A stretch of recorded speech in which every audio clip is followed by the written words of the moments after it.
sabr tagi sariq oltin deb shuni aytsa kerakda do'stlar.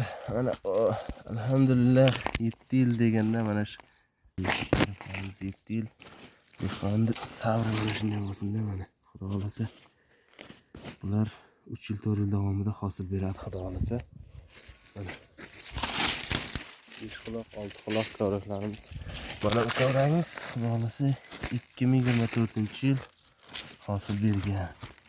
Yaxshilab e'tibor berib qarasalaringiz mana bu yerdan hosil olingan.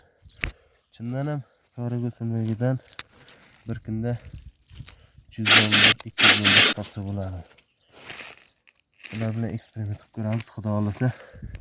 Podpiska bosib qo'yinglar. Niyat qilganlar hosil olishini kavrakdan mendan o'rganib boramiz. Shunaqa gaplar do'stlar. Hammani ishiga omad. Qanaqa mavzuda videolar chiqaray yana do'stlar.